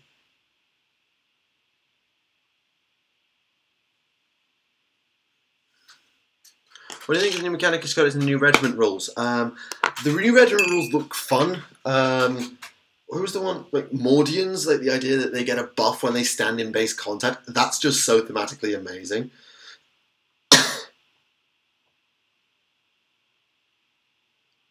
As for the AdMech, I haven't played against them, and I'm sure it will come on the podcast because Alexis will know, because Alexis knows a bit more about the competitive scene than I do.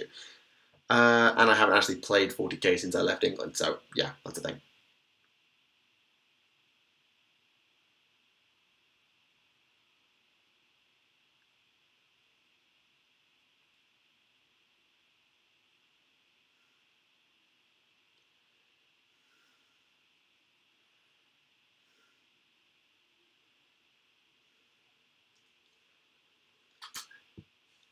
What are your thoughts on what seems to be chapter tactics in every 8th edition codex? It's a good thing because it allows people to get integrated with the idea of the fluff and the game being brought into one unique cohesive whole. So I'm completely on board with this.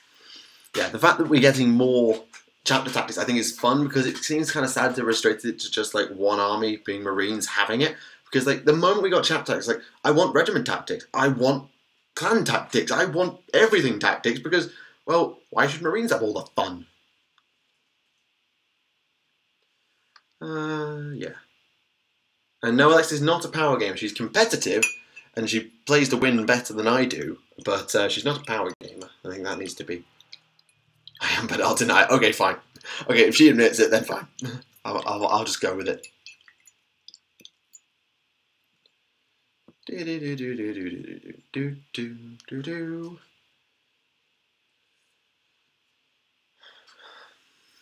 Do you hope the chapter approval will add more faction rules? Yeah, we are. They're getting that. I'm pretty sure they said that there's going to be some tied over stuff for the things, the guys that don't have a codex will be getting stuff in chapter approved. I think I did see that somewhere. This chair's a little bit creaky.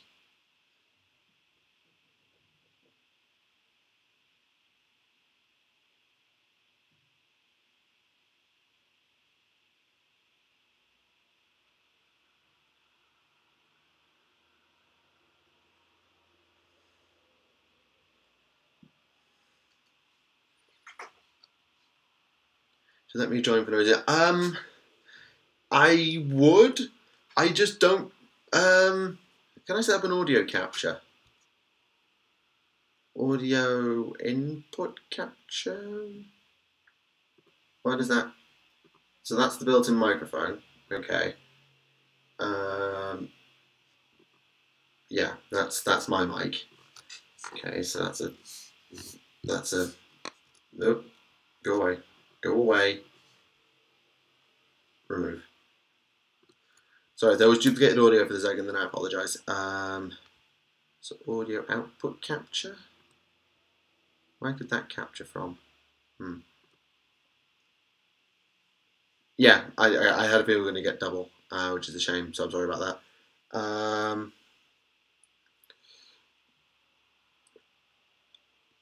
I don't know where... So, you use OBS, don't you, Alexis? If you use OBS, how do you like configure it to like the Skype speakers? Because I can easily configure it to my mic, but I don't know how to configure it to that.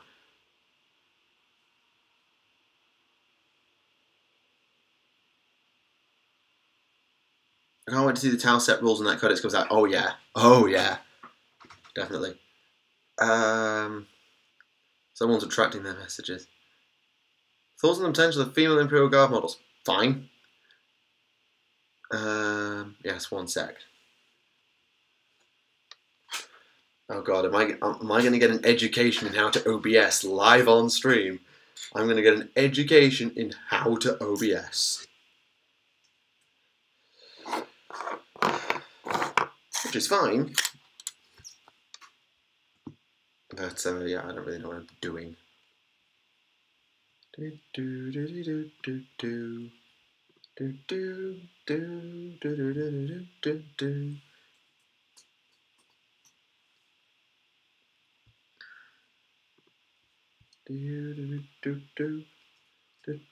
do do do. What would the SOB faction rules be? Look at my sororitas law and make your own mind up. So, if I were to take... Okay, let's go through them then, shall we? For the big six. Shall we? Sororitas. So we have... What have we got? Order of our Martyred Lady. What do we know about them? Actually, no. Who's the other one? Oh, that's Dominica's a bit further down.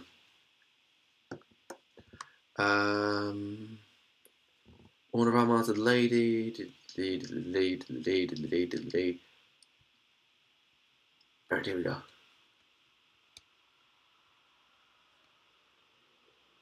I don't really have much on her, but they saw no. Let's see, Dominica. No particularly unique traits. Okay, that's annoying. The Order of the Fiery Heart, which is the Order of our Martyred Lady. As a form of eternal vengeance, they share their determination with a total lack of mercy, so they might get like a pitiless advance or maybe a bravery buff of some sort. The Order of the Valorous Heart, led by St. Lucia, extremely penitent, so I don't think they move units to troops, but you might see they get a unique stratagem revolving around Sister Repentia or Penitent Engines. The Order of the Argent Shroud, very quiet and reserved, so their actions do a lot, so maybe they get like a stubbornness thing and something like that, I don't know. Yeah, you've got options. Right. Do a display capture and keep your face over it should cap my voice. Okay, so add display capture for... Oh god, what did I just do? To window? Nope. Oh. To window. Nope. Abort. What? What?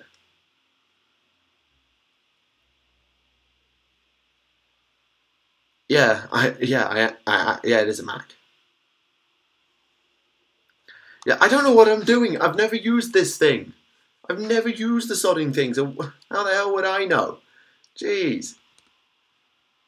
You just said display capture, so I turned on a display capture. No, that didn't fly. It just did not fly.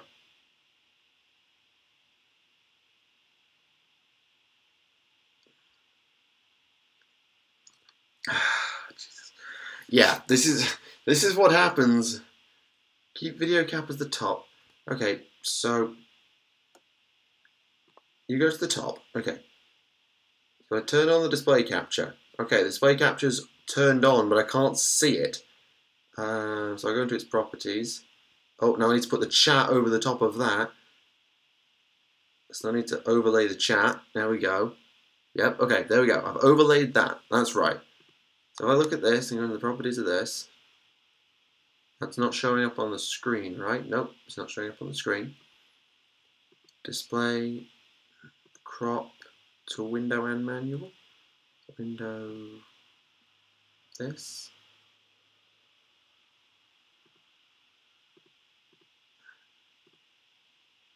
No, that didn't change anything. It's nothing to do with like displeased. It's just I don't know what I'm doing.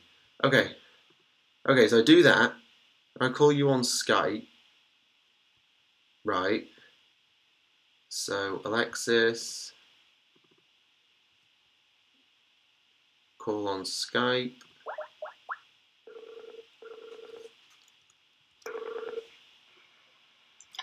Okay, so now it should be working? Well, what should happen is that you're coming out of my speakers, so of course they'll hear you. Well, let's just make sure it worked. But is OBS showing that the display is making noise? How do I check that? So if I mute my mic a second. Just go to your OBS really quickly. Yeah, I'm in it. And you see where it says mic, and then above it says desktop audio? I'm on a Mac here, bear in mind. Yes, but OBS should still be the same. I've got a window of sources, which is like I can like make my sources visible or not.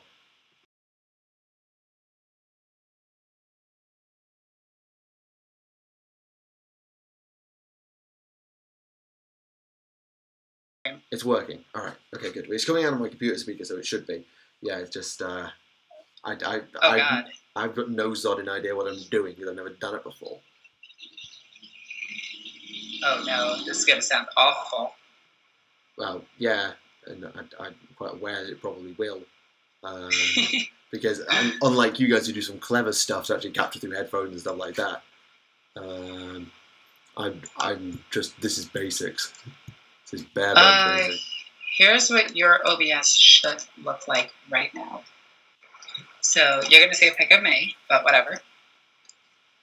So your OBS should actually look, and I'll send this to you in Skype. Ooh. I look crazy, I know.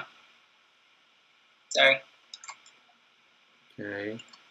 But you see how display audio and microphone are both going? That's how you know it's recording both voices.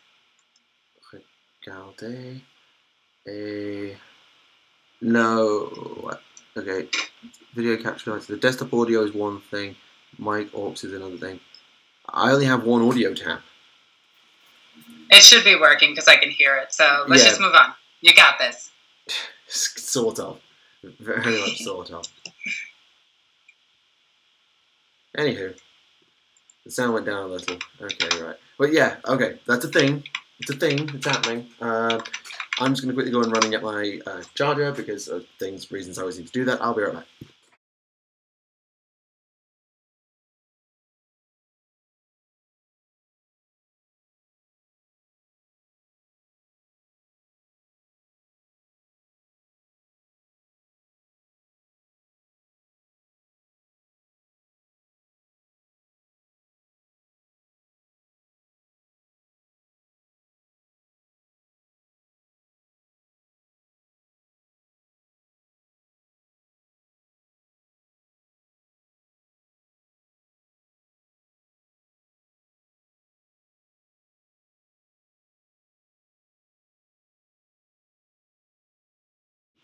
And we're back. I said I was going. I said I was going to put my PC on charge.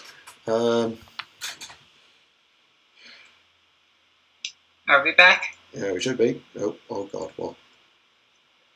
Please update it. Yes, we are. Oh, for God's sake. Oh, that thing. Oh, I know what that is. Sorry. No, but the whole thing that you were mentioning before about each different race getting like chapter tactics, clan tactics, and everything, they hinted at that with just the indexes alone. True. I thought that they were very cool. As for the Sisters of Battle, how I think they should split them up, I think that they should bring in the other living saints. I think that would be kind of neat. Because it can't just be Order of Our Martyred Lady, the book. No. As much as I want that. You'll have Martyred Lady, Fiery Heart, Ebon Chalice, Valorous Heart, Argent Shroud, and Bloody Rose. You'll have them all. Yep. You'll have the big six. But the things that I can see them splitting up with is, like, Repentia gaining an additional attack, Repentia getting that will be stratagems that will do that. I don't think that units... a buff to their invo, something like that.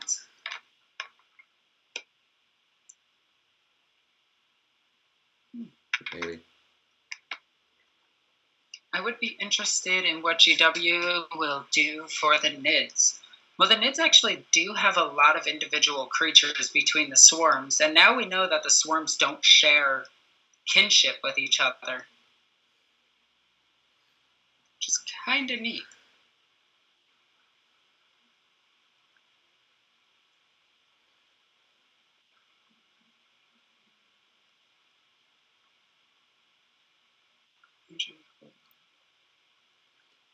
There are other living saints? Yes, there's 4 girls and 1 boy. The Gemini Superior for a start. Yep. Saint Denias, Saint Alastane or something like that. Saint Celestine, Saint Sabat. Dead. Well, remember, it's a living saint. No, wait, yeah, she reincarnated. She reincarnated. She's back. Or is she back? Or is she kind of back? I know she came back. Oh. And then we got the newest book, which basically states that Celestine got her head chopped off, but she's coming back. Because if you read Gathering Storm, she just kind of sits in the warp when she dies. And then she gets resummoned. Dun dun dun, living saints are demons, dun dun dun. Oh yeah, without a doubt. Any tips for DMing Dark Heresy? My players don't know too much about the 40k, but I don't know where you got the but he from, but that's because there's 200 character limit on chat. Oh, okay. If you come into my Discord, and I know I'm advertising over Michael's video, I'm sorry, Michael. But if you jump over to like any of my videos, see the Discord link. Michael's also in my Discord. Barely does anything, but he's I never use it. As for the person who's asking, I do have a video on the Living Saints. It's in my 40k Stories playlist from about a year ago at this point, so it's not the best video I've ever done, but it does exist. Yep. But DMing, you can talk to Viggy, my current DM, and I've DM'd a few games. I'd be more than willing to help you out there. Yeah, I mean, I've never done like DMing or anything like that, but I would say probably a good place to start is don't let the bullshit start too early. Because if you start letting too much bullshit slide too early, then it's not going to go. Follow the stories that are actually just in the Dark Heresy. Follow those missions first, just to get your people acquainted with everything. How many Hive Fleets are there currently? Behemoth's dead, Kraken's dead, Leviathan's sort of dead, Gorgon's dead, Jormungandr's dead. There's not loads of major Hive Fleets that aren't technically already dead. But what they'll do with the Codex... We don't know which one came back. Well, the point I was about to make is that for the sake of the Codex, they'll all get rules anyway. But I think canonically, Behemoth died on Macragge, Kraken died on Eandon, Gorgon was defeated by the Tower and the Imperium together, Leviathan pretty much died at Baal. I feel like Jormungandr's dead, but I can't put my finger on it.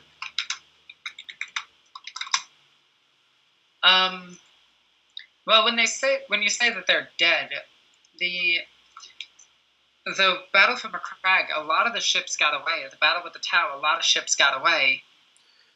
So they're currently defeated, but I wouldn't say that they're fully dead.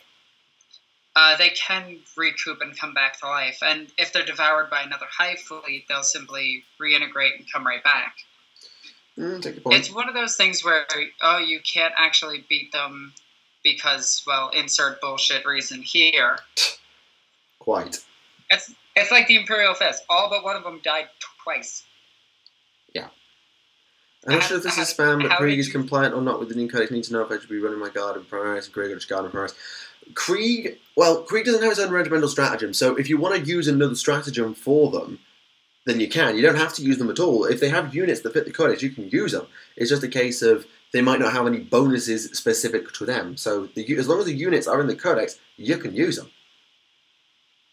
Yes, but you do now have to stick with a certain type. Like, if I have Ultramarines, I can't just stick in Raven Guard because I'll lose all their tactics. Yeah, but I think the point I'm trying to make is if you just run a bunch of Krieg Guardsmen and there's no Krieg stratagem, it doesn't matter. Because you can just say that. Yeah, you just call them something else and run with their stratagems. Or nothing at all if you don't think any of them fit, which we don't know about all of them, so I wouldn't want to say if they do or don't. Well, the Mordian would probably fit. We both know that Creed are getting them. Krieg might, because they're such a Forge World thing, I don't know if they'll get into the guard codex. We were debating it earlier. Forge World is actually doing 4 more books for the integration of their own chapters and everything. Like the Red Scorpions are going to get their own chapter tactics. The Star Phantoms are going to get their own. Things like that.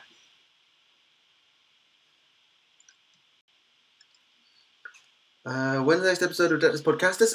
It comes out a week today. We're recording it on Friday. It's Remlace's episode, so it will not be streamed unless shenanigans. So it'll be out. It'll be out this time next week. This time next week minus 12 hours. No, minus 11 hours. I think I'm an hour ahead now. Where I usually am. 7 o'clock UK. So yeah. 24 times 7 minus 11, 24 times 7 is 144, 160. 168 minus 11 is 157 hours. Yeah, I think. Oh, and one of the things that I wanted to bring up, because, Michael, you don't do competitive scene. I do. I really want to see how this affects the current meta of Imperial Guard, because I have seen Imperial Guard lists that strictly run Imperial Guard, and I've seen what they're more used for, which is 2 blobs of conscripts to defend Gilliman. Well, I'm really interested to see what they do in that situation. Well, the Valhalla thing tomorrow has said there is going to be a change to conscripts. They haven't said what it is, but tomorrow the Valhalla rules come out, and there is going to be a change to conscripts. We don't know what it's going to be, but there will be a change, and I think Sending the Next Wave is actually coming back. It was a speculation we had earlier on the stream while you weren't here. Oh god, I hope they don't. It'll be a stratagem at best, and probably an expensive one, and only for Valhalla, but it's just... There are already too many units in the current meta that come back to life. Gilliman and Celestine. If and you can have Walkers and everything that's Necron, and... Yeah. And well, I don't count the Necrons because they're never seen at tournaments. Okay, Poxwalkers then. Yeah, Poxwalker's coming back as annoying. Well, that's disgustingly resilient. I thought that... Oh yeah, they got that stratagem, didn't they? And Cultists got it too. Yeah. Oh, that's gonna be annoying. Yeah, the fact that Cultists recycle is a thing makes me think that conscript recycling is going to be a thing. An expensive thing. I hope it isn't. I hope it isn't strictly because of tournament scene.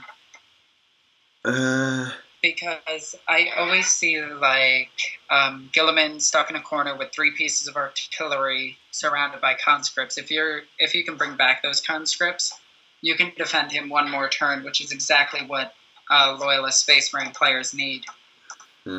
It's one of those things that's like, I look at, for example, I took a look at, this is not quite going to apply to 40k, but because I'm in AOS mode, I looked at the new stuff for AOS and how that's going to function. And there's and the Dark Elves have got basically a chapter tactic where their infantry count as being part of the same unit for the purpose of if you have 20 or more models, do something. Which means that you're more likely to get rerolls of 1s, or you're more likely to get +1 to something. And it's such a simple stratagem. And I was thinking about, alright, okay, now I've got my core lines up, how am I going to build off of that? Because the way I play Age of Sigmar, or the way I play Fantasy, is very much in the Total War style. So it's very blocks of infantry with heavy infantry support. I've got cavalry, I've got heavy cavalry. And anyway, the point is, I think it's just a different way that people perceive how to use combos. So like, I look at the combos that my Vanguard Chamber can put together, of teleporting around the board, outflanking the opponent, and I think about it, that would be so thematic to do that, and then I can pull something out of that and make this happen. And yeah, if it works, it'll look awesome.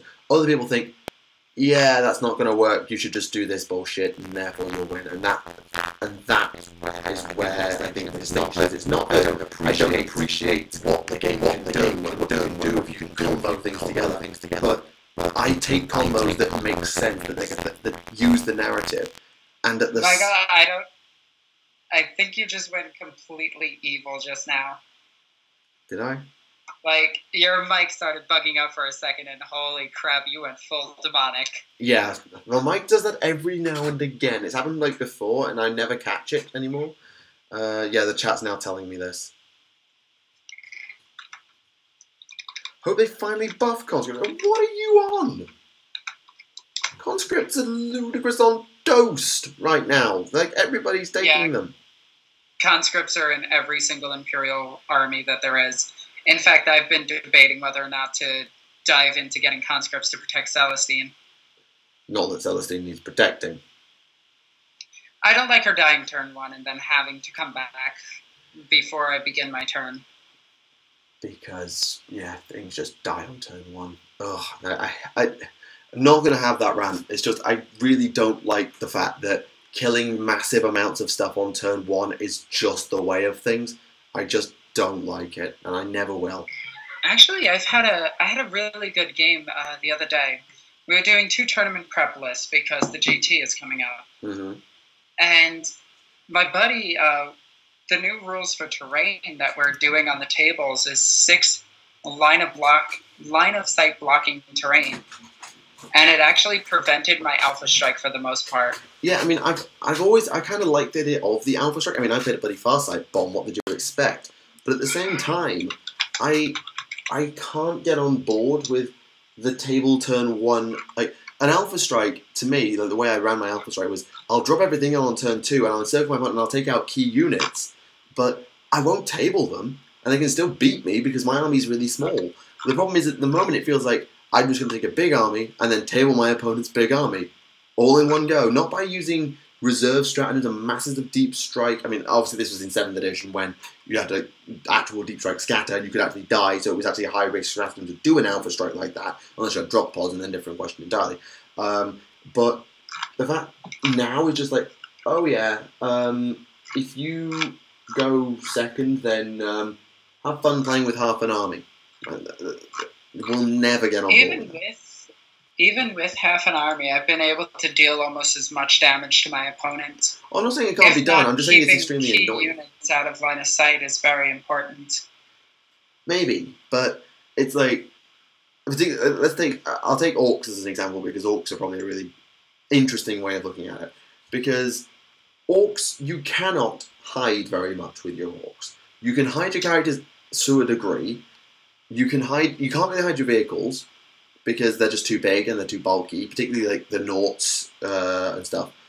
And you can't hide your infantry. Your infantry is just going to all die. You can't do anything about it.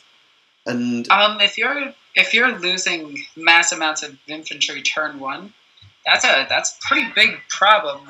But I have been able to hide 90 boys turn 1. I've played against my buddy Adam, especially Adam. He's really freaking good with his Zorks. Where? But, well, all you do is you just stick them behind those battle wagons and stick those battle wagons behind buildings. Yeah, that requires a very dense board that's set up in a very, very specific way.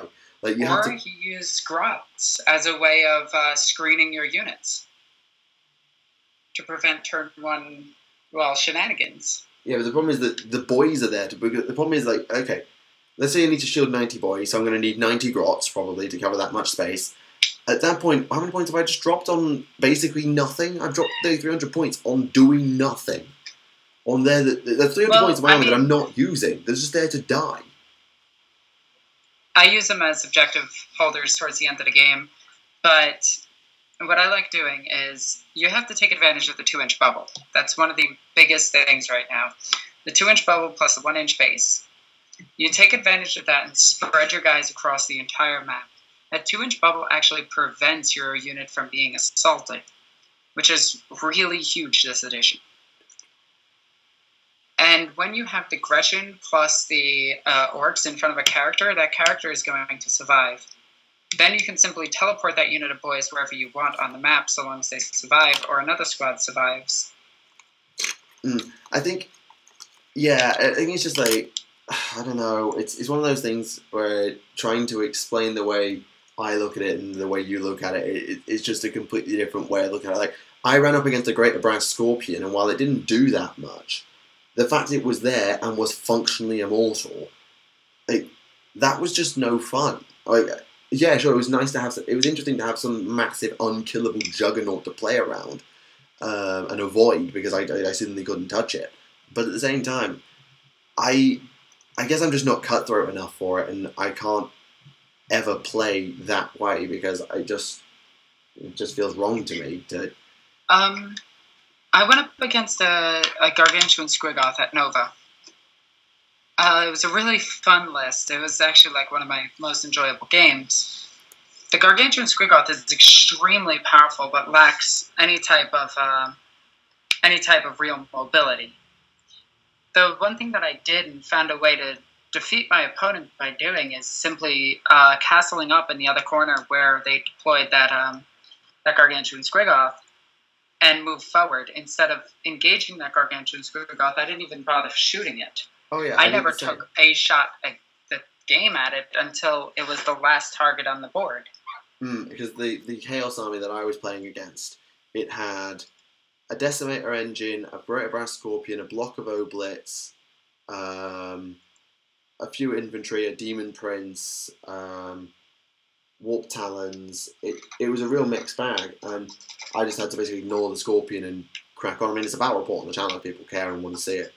What were you playing? I was playing Orcs. Alright, so with Orcs you would have to do target priority and basically squad. What I was doing was I was basically playing chess. I threw a block of boys into the Demon Prince and I killed it, which meant they got charged by a block of Khorne Berserkers that killed them, which allowed them to get charged by my, I can't remember, Meganobs and Warboss, which killed them, which then got charged by the Decimator Engine, which killed them. And that was... Are you running any Burner Boys this edition? Yeah, I usually take 8 in a truck. Oh, I take usually around 30. Well, I only own 8, and I'm not going to go and spend another 50 quid getting more because I like having diversity in elite choices. Nah, here's what you do, right? Spam. If it involves the word really spam, fun. I'm not hearing it because that's not the way I operate. You know that. No. You go, you grab your Talbots, you bump that squad up to 12. Go and grab the flamers off of your Talbots, because I know you have them. Yeah, they're not going to fit in all cans. Grab some flamers off of other armies, just so you can have a few looted flamers in there, so it's more thematic. And have fun that way. I personally am a fan of spam armies. But I am trying to stray away from it a little bit. Yeah, like, I'll spam to the degree of it makes sense. Like, I take an all battlesuit army, but I don't just, like, spam Riptides or spam Commanders or spam Ghosts. My army is built out of Crisis Suits because that makes sense, and it's supported with Stealth Elements, with Broadside Elements, with Ghost Kill, with Riptide, with Commanders. It's a bit of... It's spammy to the untrained eye, but it makes a lot of sense. And it'll be the same. Yeah, you're using a hunter cadre? It was back in the day. It was built to be a Dawnblade contingent using a retaliation cadre. So I had 3 squads of Crisis Suits, a Broadside, a Riptide, and a Commander by default. Fair enough. And it was a 4,000 point list. I never got up to 4,000 because I needed crit investment to do that. But it was it was a thing. It's just like. My Sisters of Battle are sitting at 3,000 right now. I want to bump them up to 6. Just casually double the size. Don't allow Forge World. Fair play. No, everybody does. I mean, we don't allow Forge World in our club. Well, then you have a bad club. We have this sort of the way we've got one person who gets a lot of Forge World, and basically nobody else does, and we've just sort of learned to live with it. It's like they're going to run it.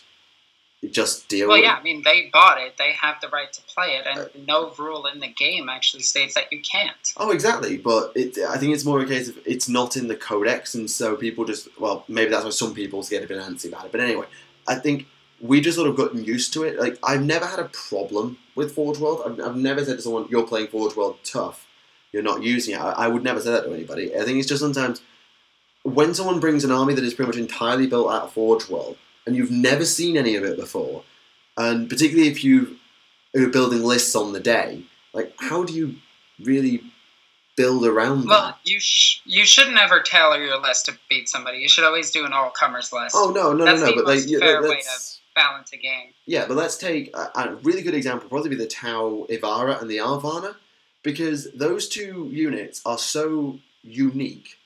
Like, the Ivara is a hyper-fast Super Flamer Death Machine. And there's nothing in the Tau army that is a super fast Hyper Flamer Death Machine. The Arvana is a Storm Surge but on crack. Yep, I've actually battled against a few of them. Yeah, they're ludicrous on toast, particularly to those who haven't built around them. If you haven't built around them, you probably can't kill them. And so there are some things in Forge World that are really, really, really powerful. Malefic Lords, for instance. And even those can be killed very easily by snipers. I mean, but not every really army has snipers. I kind of looked at it like, if you're not building a properly balanced army, and you get smoked by somebody, and your main excuse is, well, they brought Forge World, well, then you're a bad player. I take your point. By the same token, you talk about snipers. Well, Dark Eldar don't have snipers. Tau don't have snipers of any worth. The sniper drones are pretty terrible. Tau do have snipers. They're not that good. Sniper drones. I've used them. I love the sniper drones. No, don't shit on my sniper drones. I like them in principle. They're never that good. They don't like. I actually still have a few of them. Yeah, I have no problem with them because I don't think they're good enough. Particularly when you compare them to Imperial snipers. Chaos. Do Chaos have snipers? I don't think they do have snipers. No, but they have knights. And knights can literally just walk over and stomp on anything. And there's the other problem. It's like sometimes you might bring an all-comers... Like, this is the thing with Forge World. You might build an all-comers list to handle everything in the town. Actually, wait. Yes, Chaos does have snipers. Renegades and Heretics can take snipers. Ratlings, Vindicator, Vindicar. Oh, right. The Scout Snipers. So, Rail Rifles to a degree if you use them last. So, not playing Chaos then? That's not playing Chaos Marines. That's playing regular Marines with a twist. Well, that's the thing. There is no I'm playing just blah blah blah army anymore. There's I'm playing keyword Imperium army. I'm playing keyword Chaos army. Which to me, like, as someone, particularly with the way AOS handles things, and I know you don't want to talk about AOS, but here we go. The way AOS handles things is lovely, because if I take a standard AOS faction, let's go with a decent sized one. Yeah, here we go. Seraphon, the Lizard Man.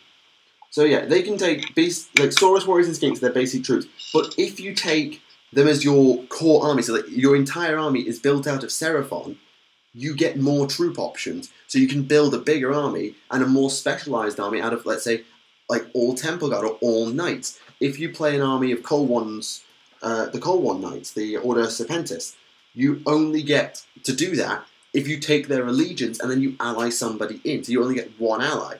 You can play keyword Order and you can play keyword Chaos, but all of the good stuff is locked behind you playing that specific faction. And that's really kind of nice. Didn't AOS also get rid of characters? Like, named characters? No, well, they got rid of a chunk of them. Like, some of them are still here. So, who have we got? There are a few knocking about. So, for example, there's one for the Caradron Overlords, I've got one. There's the Celestin Prime, which is basically probably Karl Franz. You've got Lord Croak, you've got Archaon, you've got some named characters. Not as many, but some of them are still around. But it's a new universe, bear in mind. So, like, yeah, and of course there's less named people, because most of them are dead. Yeah. Nagash. I know about Nagash. Yeah, Nagash is still around, because he's the god of the dead. Of course he's still around. Yeah, Nagash, Neferata, Manfred, Arkan, all still around. Who else have we got? I'm just flicking through the entire handbook here. Archaon, the Mask is still here. Screech Verminkin, Thanquol and Bone Ripper, Festus, Gutrot Spume, the Glotkin, Be'lakor. Be'lakor, the freaking sissy demon. Who else have we got? Karos Fate Weaver, the Blue Scribe, the Changeling. Changeling is currently in the warp, and not in real space anymore. Of course he's a demon. Gilliman snapped the data in half. It was actually with the Dark Angels for quite some time. Oh, I know that. Oh yeah, Neve Black Talon, Bandus Hammerhand, Corgus Cole. There are plenty of named characters. There's not loads, and not every faction has one yet, but they are still there. Just they had to kill the universe. Yeah, true enough. It's one of those things. The more time AOS gets, and the more chance people give it to actually develop, which it didn't get. And this was the problem AOS had. In its first year of development up to the General's Handbook, it got very little. It got a slow release, which kind of sucked. Then in the second year, they got the General's Handbook, got a couple of things, but then 8th edition happened. And because of all the hype building up to 8th edition with Gathering Storm happening, AOS took a massive backseat, and nothing happened. Which was basically the nearest thing they could do to killing the game. That was a terrible move. But now that 8th edition is out there, people have got over that. We've got a new handbook, we've got Firestorm, we've got Shadespire, we've got so much stuff for it, that it actually is a really good time to give it a go. And I mean, if you don't like it on gameplay mechanics, you don't like it on gameplay mechanics, that's fine. But the fact the game is now getting lore, there's more models, there's more everything available to you, and it's so accessible, it's a really good time to pick it up, if you can get over some of the slightly dodgy gameplay mechanics, like double turn. Oh, wait. Can I play my Bretonnians? Bretonnians, do they have a faction? Bretonnia itself as a faction is dead. Let me see if what they did with, Oh. No, that's a joke, Michael. They're gone. Oh, Wid's in touch. I don't know. They might have given them a new faction, because, like, the Empire Knights They're the Sisters of Battle of Fantasy. They're dead. True, Bretonnia is dead, you're right. I'm trying to think if any of them got brought over, like the peasants and stuff, but no, they didn't get a faction. They didn't even get a new one, which is sad. Anyway, I need to catch up with a couple of people, so I'm going to call it a stream pretty much here. We've had about 2 hours, so... Anyway, thank you for having me. Thank you for gate crashing. No problem. At least we didn't fight. Not really. That wasn't a fight. That was actually a really well-rounded argument. Yeah. Oh, not argument. Damn it, Alexis. Debate. Yeah. I wouldn't Anyway. say it was a debate. We were mostly agreeing with each other. Yeah, it's a variant viewpoint on the same point. I don't think we've ever had something like this where we just had a nice talk. Well, no, the only other times we've actually done 2 things where we've done it solo has been, well, when you've been on my channel, it's been properly scripted stuff, so like the Horus Heresy Tactica we did. But then when I've been on your channel, it was for Rants and Rambles. And I've got pins on nails in my foot now. Ow. It's been completely off the cuff, and there's not been any structure to it at all. Whereas because it's on my channel, I'm desperately trying to follow a structure, and there's the chat to help. It kind of worked. I've got some serious pins and needles right now. Oh my god. Ow. Jesus Christ. Anyway, so ladies and gentlemen, that is going to be a stream. I really hope you have enjoyed it. It's been a pleasure as always. I will endeavour to stream again next Wednesday. I won't be streaming probably again during the next few days, because tomorrow I've got a French class, like 5:30 to 7:30, which is like now, so that's a write-off. Friday's the podcast. Saturday, I generally don't try and stream on Saturdays, because that's a lore day. It's a video day. The one last Saturday for the handbook was a one-off. I might do Sunday. I don't know. I've probably got some work to do, and I've got an exam Monday morning, so I'm probably not going to fly. Anywho, so that is going to be the stream, ladies and gentlemen. Thank you very much for coming out. I do hope you enjoyed it, and thank you to Alexis for diving in and helping out with all of the shenanigans as per usual. Yes, I did look at the Voss tutorials. We looked at them earlier in the stream, so you can check the VOD once this comes out, and you can have a look at them for yourself. So, thank you very much for watching. My name is Michael for Tactica Imperialis, and until the next time, I will see you all again. Thank you very much for watching, and good night. Bye for now. Love you guys. Bye.